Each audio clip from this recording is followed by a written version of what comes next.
Hello friends, welcome to the lecture of functional analysis. In the last lecture, we have seen the concept of natural embedding of n into n double star with the help of nature of elements between n and n double star. Also, we have seen that there exists an isometric isomorphism from of n into n double star. If this mapping is onto the space, n is called as a reflexive space. I hope you have you are remembering that I have told you some homework in the last lecture. If you have done the homework, it is good. Let us have a look to the today's lecture. In today's lecture, we are going to let me share my screen first. In today's lecture, we are going to understand the concept of separable space. And in order to understand separable space, we need to understand many definitions, such that limit point, adherent point, dense set. I'll just recall all these definitions, basic definitions, and then we'll come to a point of separable spaces. Okay. First of all, let me just recall what is the concept of limit point of a set. The first definition I want to recall is limit point of a set. Actually, while we have taken one first basic lecture, we have discussed all these definitions. But now, just in order to understand this very clearly, I just want to recall it. Let me zoom it little bit so that it is clearly visible. I hope it is clearly visible now. Yes. Okay. Now, first definition we will understand today is a limit point of a set S where S is a subset of R. Here we know that a real number zeta is a limit point of a set S. S subset of R. R is a set of real numbers, no doubt. If every neighborhood of zeta contains an infinite number of elements of set yes, or one can say equivalent definition, a real number zeta is said to be limit point if every neighborhood of zeta contains at least one member of every neighbor of zeta contains at least one member of set yes other than zeta. Okay, now many times we have repeated this definition. We have seen the examples also. If I want to give an example, what is the set of all real, what is the limit point of set of all real numbers? I know you all are knowing the answer. Therefore, every point of R is the limit point. Okay. If I want to find out set of all, therefore this set of all limit points we are denoting by dash symbol. Therefore, R dash is equal to R. We know. What about Q dash? Q dash is also R because every element of R will be a limit point. Because if I start with an irrational number, every neighborhood of an irrational number, however small we may consider, it must contain infinite number of rational numbers, right? If I consider the set 1 by n is a natural number, then what is the dash here I will write. What is the limit point of this set? The limit point is singleton 0 and so on. Okay, likewise, we can give many examples. Okay, coming to the next definition of an adherent point. Next definition is adherent point. What is the change in the definition of limit point and adherent point? Same definition it will be. Only the change will be, let me just write, a real number zeta is said to be adherent point adherent point of set S subset of R if every neighborhood of zeta contains at least one point of S. Sorry, this is at least one point of S. Okay, the change in the above and this definition is, here we are saying every number of zeta must contains one member of S other than zeta, except zeta. If it contains one member, every neighborhood contains one member of the set, then it will be a limit point. We are removing this condition other than zeta. That is, a real number zeta is said to be an adherent point if every neighborhood contains at least one point of S. Okay, therefore every point of the set itself will be an adherent point. Right now, say this is my set S. Okay, as we are considering subset of real numbers, here I will show you. If this is a real line, this be any set S, right?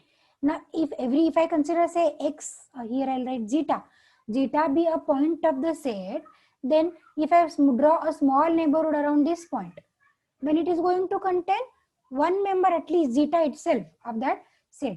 Therefore, every member of the set itself will be a adherent point.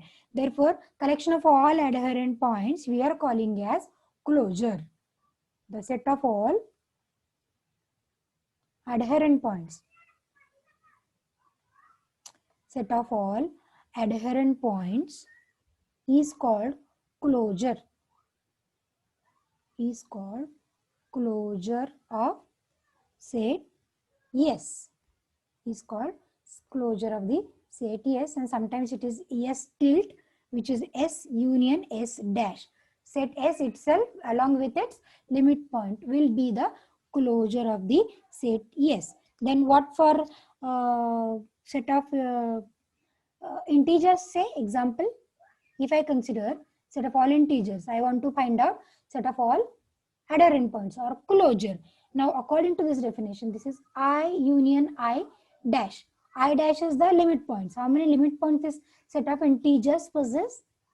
Okay, we know very well that set of all limit points is empty set. Therefore, this is I.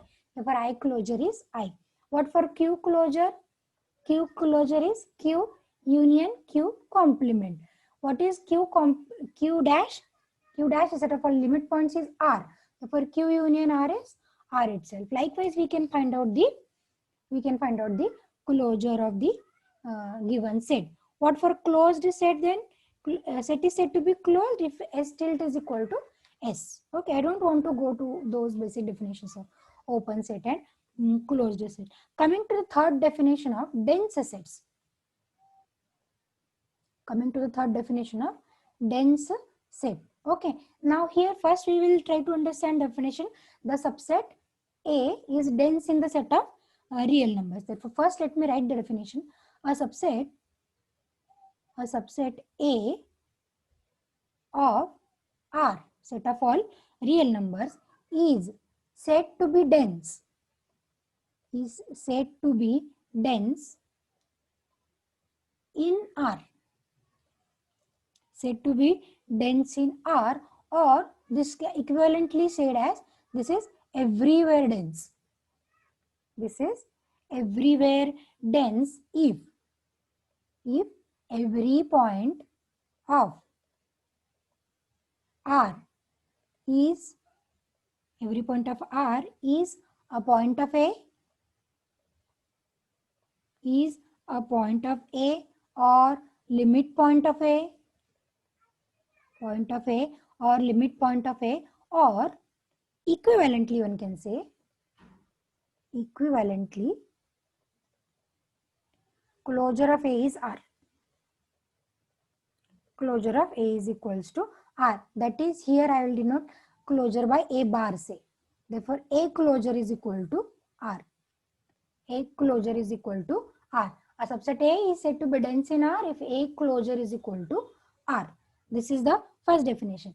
And if I want to say that the set is dense in itself, a set A a set A is dense in itself. Whenever we are saying, we will replace this set R by A itself. Therefore, if every point of A is, if every point of A is limit point of A. Every point of A is limit point of A. That is, one can say A is contained in A dash, set of all limit points. Okay. Now, third definition is nowhere dense. What is nowhere dense? Let me write nowhere dense. Or shall I write this as a next definition? Yeah, that is better, I think. Fourth definition. Nowhere dense. Here I will drop. Nowhere dense. What is nowhere dense? A set A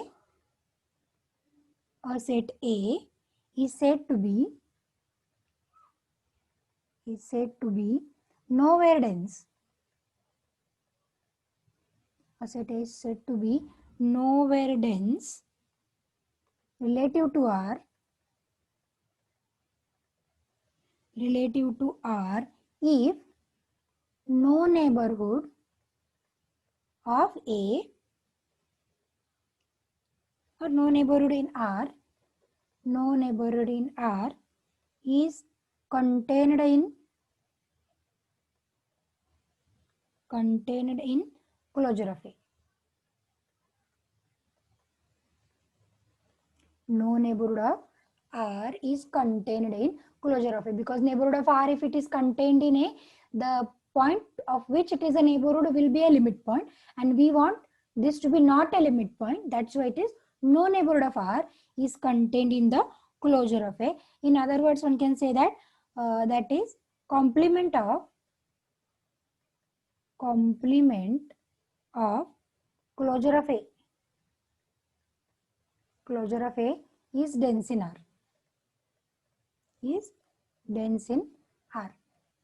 Okay, coming to the examples of knowing what is a dense in R.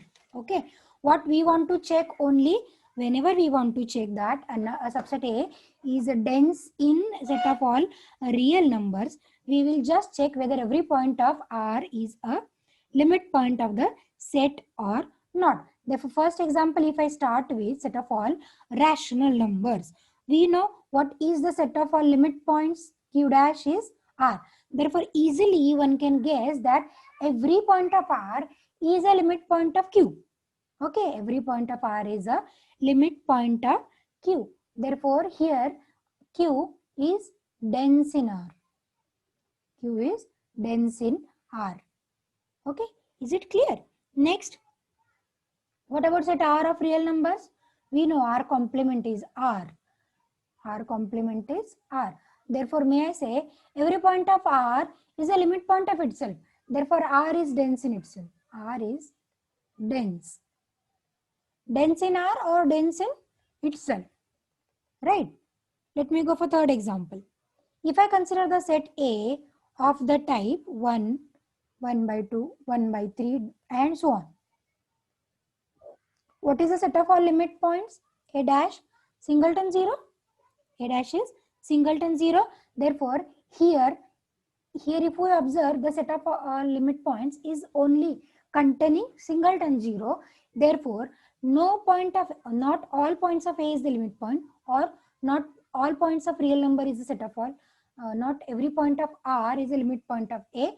Therefore, this A is not dense in R. Set A is not dense in R.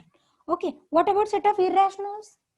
If I consider set of irrationals also, what about set of all irrationals? Set of all irrationals, suppose I denote by some QC. Okay, irrationals. Therefore, what about set of all irrationals?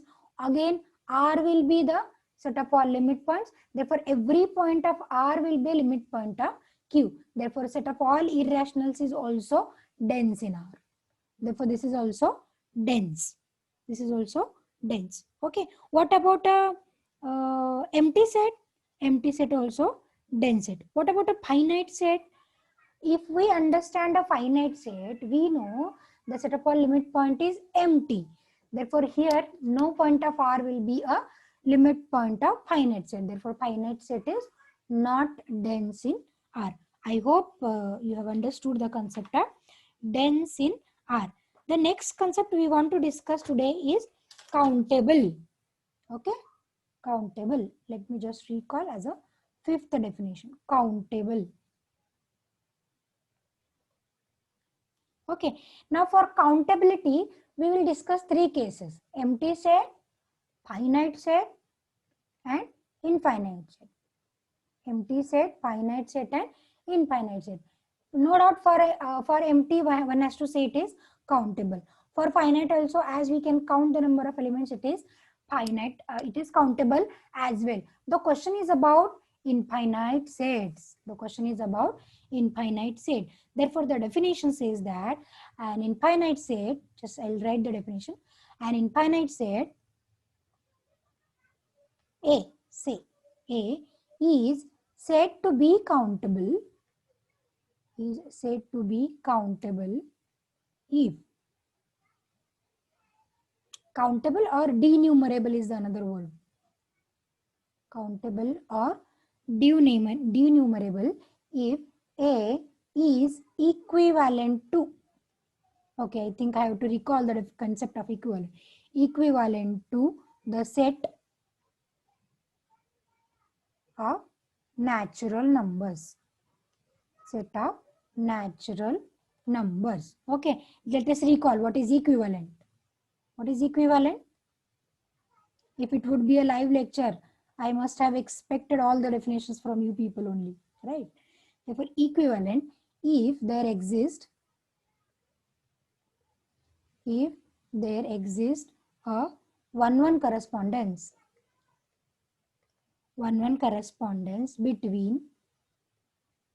between set A and B, then they are called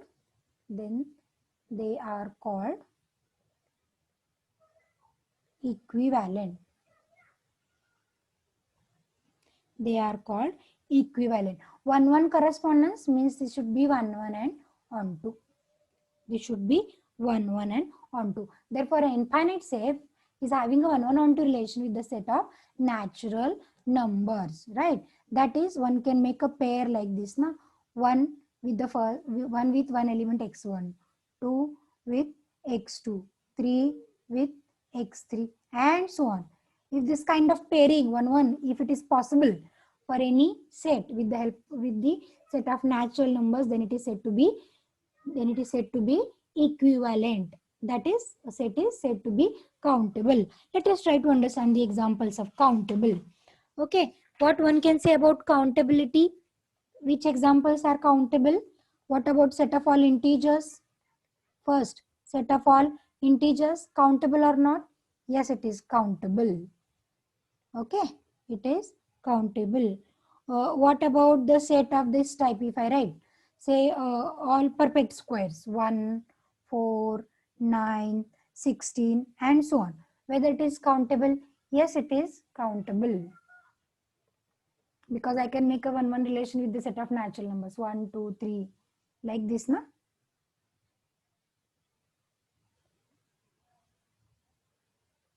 And so on. Sorry, here it is 3, here it is 4, and so on. Therefore, this is also countable. What for set of rationals? Set of all rationals is also countable. This is also countable. Okay. We have seen this as a theorem, I think so, in your graduation level. Set of all rationals is countable. I don't want to repeat. What about set of all real numbers? Set of all real numbers are uncountable. This is not countable. This is not countable. Set of all ordered pairs, countable. Okay, many examples, if someone wants to discuss, this can be discussed very well, right? Therefore, here, while dealing with the closure of a set in a metric space, one can write, I forgot to mention this, while writing a closure of a set. Here, if I want to write this definition for a metric space, then shall I write separately closure? Okay, for metric spaces we are writing with the help of open spheres, right? Therefore, let me just recall the definition. Closure of set in metric space. Same definition, but only we are finding the neighborhood with the help of an open sphere instead of an interval. Therefore, let A be subset of, let A be a subset of a metric space, subset of a metric space, say XD, full stop. The closure of A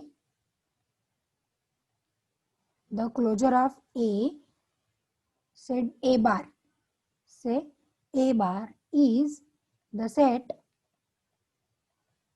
of all adherent points, set of all adherent points of A. Therefore, symbolically now we'll try to understand A bar is equals to collection of all such X in X such that, what such that? SRX intersection A is non-empty, for all r greater than 0. Try to understand this definition, what the definition wants to tell us. Okay, SRX intersection A is non-empty. What does it mean? Suppose I'll show you here. X and this be a set, say A, and X be a point in X. Okay, therefore it is a collection of all such a X if, and so open sphere, SRX means an open sphere around X with a radius R. This is my SRX. Okay, it is having a non-empty intersection with A. It is having a non-empty intersection with A. With this, X will be an adherent point because every neighborhood of this point contains at least one point of the set A. Okay, therefore this is very similar to the definition of an adherent point. Every neighborhood of a point X contains at least one point of the set A because this intersection is non-empty. In that case, one can say X is an adherent point. And if this point is other than X, this will be a limit point. This point is other than X, it will be a limit point, no doubt. Therefore, this definition is important for the sake of understanding the concept of separable spaces. I think it is enough to understand the definition of separable set. Before going to the definition directly, I just want to recall one theorem we have already studied. Without proof, I'll just mention the theorem. The theorem I want to use is a subset A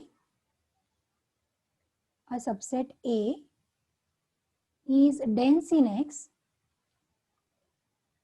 if and only if A has non-empty intersection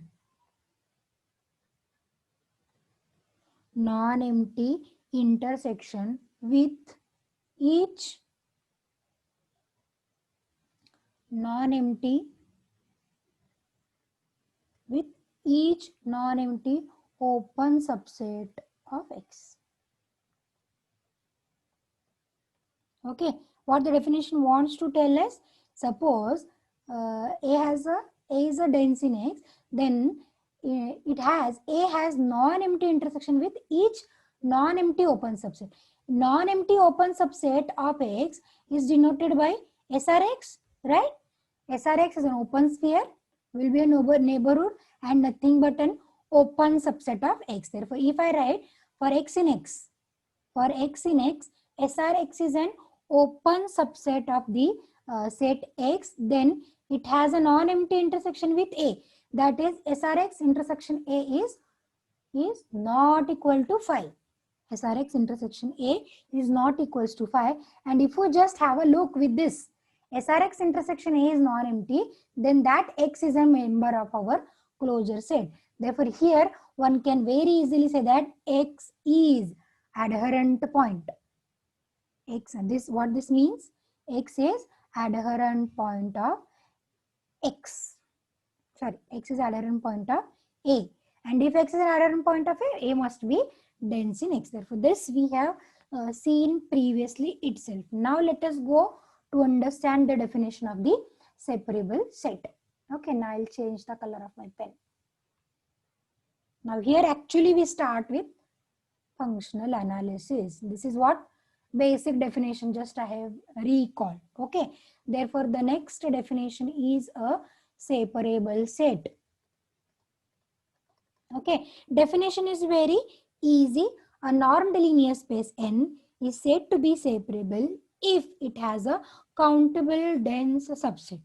If it has a countable dense subset. I'll just write a normed linear space N is said to be separable if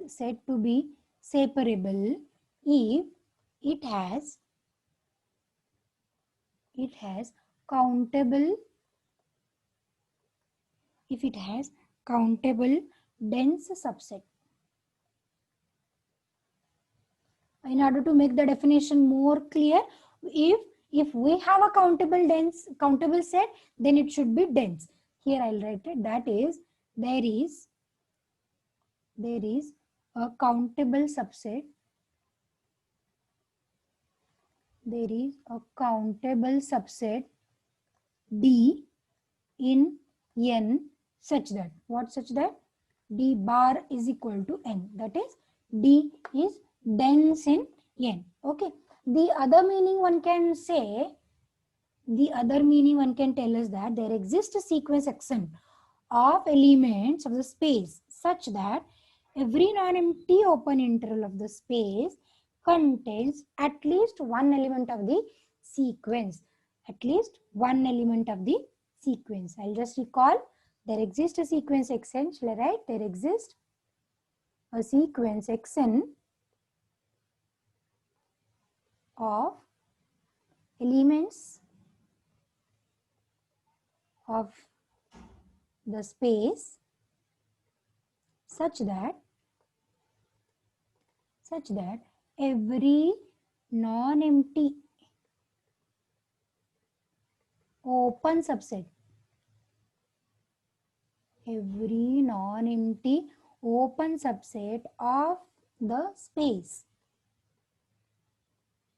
of the space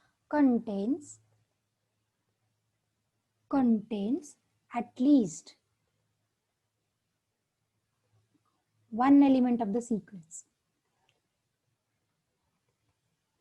At least one element of the sequence. This is very similar to this concept we have seen, SRX intersection A is equal to is not equal to empty. Therefore, if I am having a sequence of elements, then every limit point of that sequence must be a limit point of your D. And if it is a limit point of D, therefore it should have a non-empty intersection with the elements of the sequence, right? If I just want to go for an example of this separable spaces. Therefore, the first example we will discuss today is LP spaces. Okay. Therefore, here our aim is to prove that the normed linear space LP 1 less than or equals to P less than infinity are separable.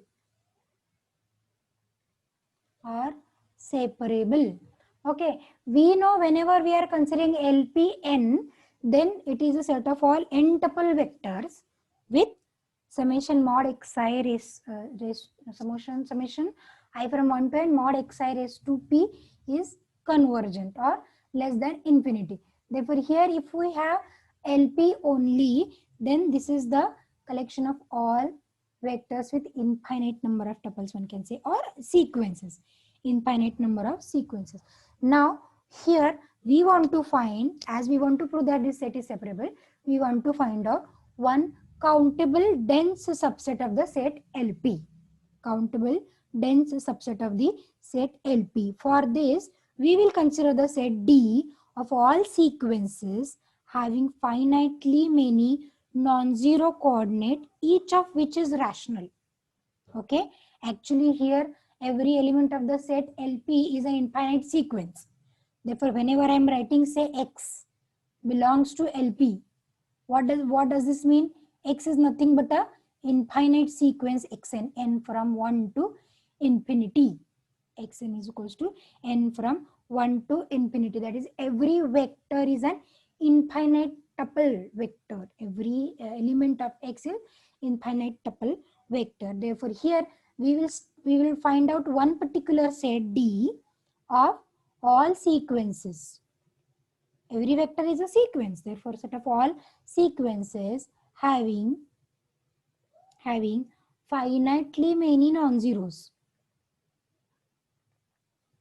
Finitely many non-zero coordinates. A special type of sequences rather we will select. Na?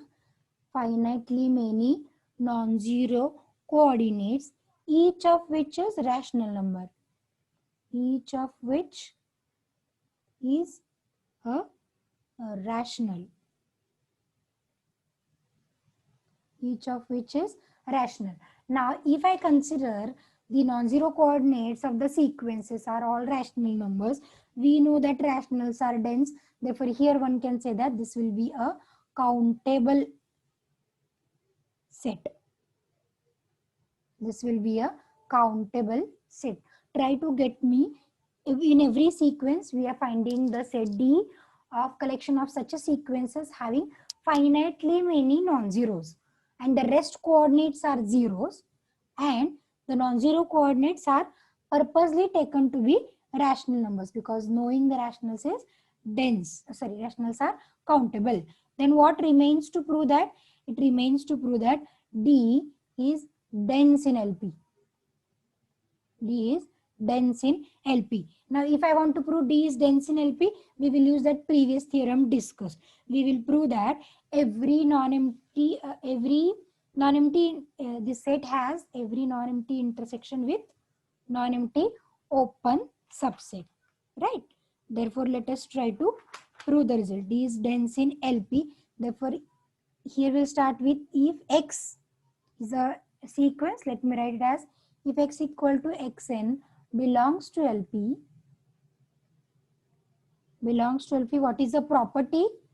If it would be a set of LPN spaces, if it is LPN spaces, we have written summation I from 1 to infinity mod of xi raised to p less than infinity. That is finite, that is convergent. Any word one can use.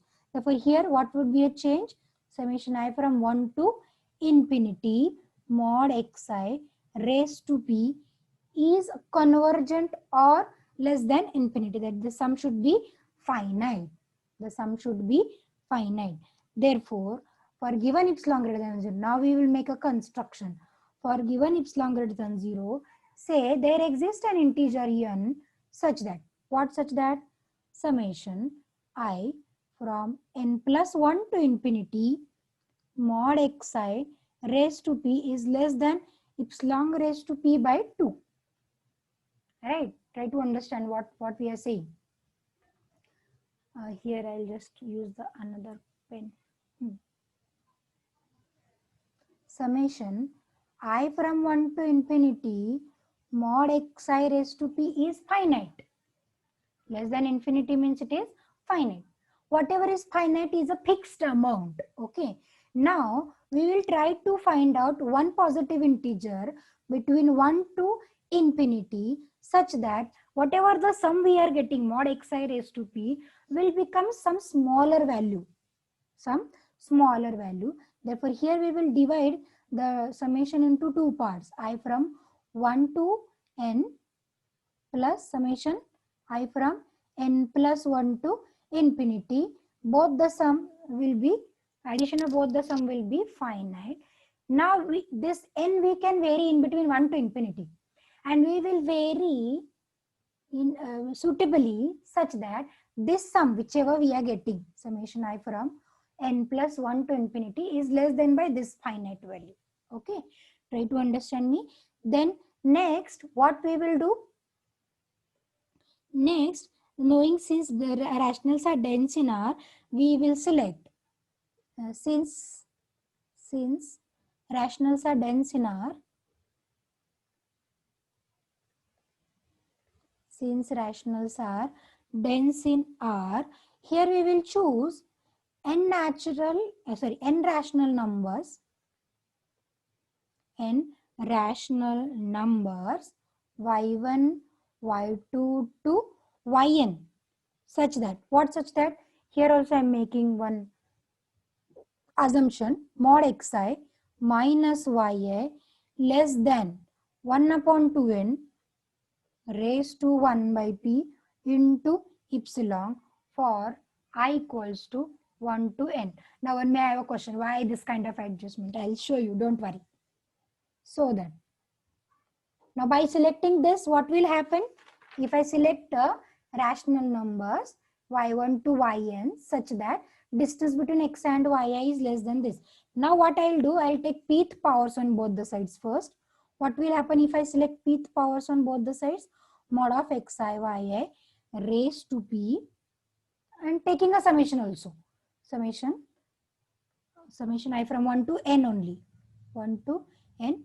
Then if I take, this is summation I equals to 1 to n, 1 upon 2n raised to 1 by p into epsilon, whole thing raised to p. I have taken pth powers on both the side and taken the sum over I equals to 1 as well. Now 1 upon 2n raised to 1 by p raised to p, it will be 1 upon 2n. It will be independent of I taken outside the sum. Next, it remains with epsilon raised to p. Next, it remains with epsilon raised to p. Epsilon raised to p is again independent of I. Let me take it outside the sum. Now we remains with summation 1 I equals to 1 to n. What is the value summation 1? We know very well summation 1 is n, right? Therefore, n would get cancelled and we have got the value less than epsilon raised to p less than infinity, right? Therefore, we have obtained summation I equals to 1 to n mod of xi minus yi raised to p less than epsilon raised to p less than 2. Now, actually, our aim is to show, I'll just insert the pages.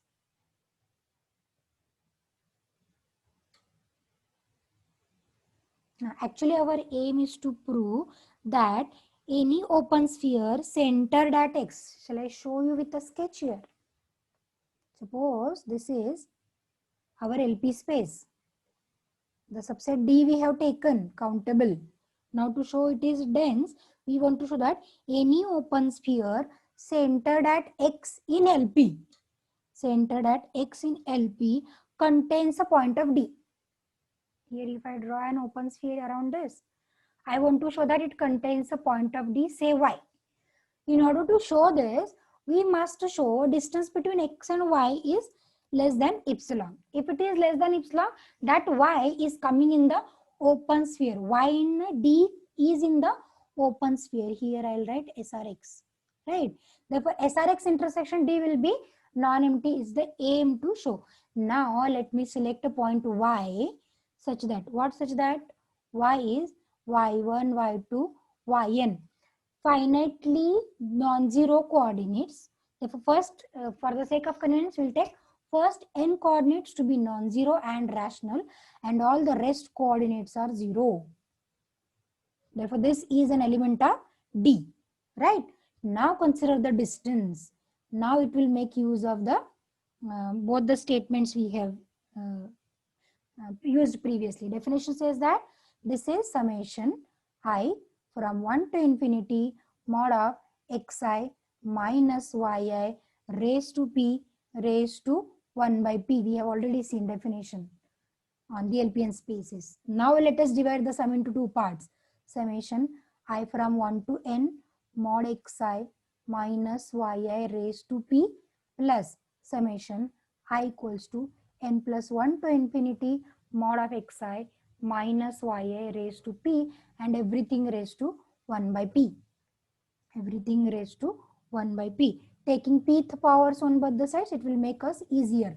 Norm p, norm x minus yi raised to p. Now here, as we have taken pth powers on both the sides, this 1 by p will get removed. Now look at the inequalities we have written. Let me give some numbers to those inequalities. Initially, we have found this mod xi raised to p less than epsilon raised to p by 2, and here this is the second one. Okay, therefore for first 1 to n, mod xi minus yi raised to p is no doubt less than epsilon raised to p from 2. Therefore for first I'll write epsilon raised to p less than 2. Okay, but if I go for n plus 1 to infinity, what are my yi values? From n plus 1, this is the n plus 1th position. This is n plus 1th position, which is 0. This is n plus 2th position, which is 0. Therefore, this bracket actually reduces to mod xi minus 0 raised to p, n plus 1 to infinity, and which is nothing but summation mod xi raised to p, I running from n plus 1 to infinity, and which we have taken already to be less than epsilon raised to p by 2. Epsilon raised to p by 2. Therefore, finally it gives us epsilon raised to p, that is norm x minus y raised to p less than epsilon raised to p. Hence, norm of x minus y less than epsilon, that is y is in neighborhood of x. And what is y? Y is an element of D. Therefore, SRX intersection with D is non-empty. This is what we want to prove. Okay, I just want to recall that initially we have taken x and y. What are the coordinates of x? We have written x1, say x2, x3, and so on till xn plus 1, and so on. Y we have selected particularly y1, y2, y3 dotted up to yn, and all the rest coordinate we have selected 0. Right. Then from n plus 1 to onwards, with the help of inequality number 1, we have made the distance less than epsilon raised to p, and by selecting yi such that the distance between these vectors x1 to xn from y1 to yn must be less than epsilon, and with this we have proved our theorem that LP spaces contains a countable dense subset. This is somewhat difficult to understand, but if you have any problem, you can contact me anytime. Okay, thank you for watching today's lecture.